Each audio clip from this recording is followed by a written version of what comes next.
আমি আজকে বানাবো ভেজিটেবিল মোমো। এর জন্য আমি এই যে ময়দা ছেনে রেখেছি আগের থেকে, এর মধ্যে অল্প তেল মাখিয়ে রেখে ঢেকে দিয়ে রেখেছিলাম। কড়াইতে তেল বসিয়ে দিয়েছি। এখানে বিট গাজর কেটে নিয়েছি, রসুন আদা পেঁয়াজ আর ভাজা ধনে জিরে গোলমরিচ আর একটু গরম মশলা ভেজে নিয়েছি। এগুলো এগুলো লাগবে আমার আজকে ভেজিটেবিল মোমো বানাতে। নিচ্ছি ময়দাটা লিচি কেটে নিচ্ছি ছোট ছোট করে।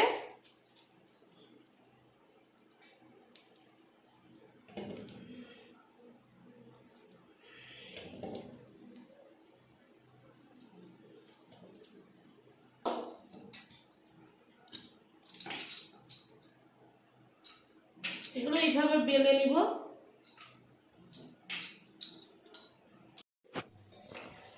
এই জিনিসটার মধ্যে আমি তেল মেখে নিচ্ছি, যেটাতে আমি শাক টাক ধুই, ওটাতে মোমো বানাবো। এটাতে তেল মেখে নিচ্ছি।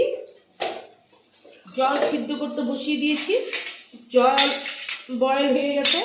এটা তেল মেখে দিলাম, এটাতে আমি তেল মেখে দিলাম। এখন আমি এই লিচিগুলো যে কেটে রেখেছি এর মধ্যে পুর ভরে ভরে মোমোর আকার দিয়ে আমি বানিয়ে নিব। এগুলো যে যেরকম ইচ্ছে ওরকম দিতে পারেন। আমি এইভাবে বানিয়ে নিব। এইভাবে আমি সবগুলো বানিয়ে নিব।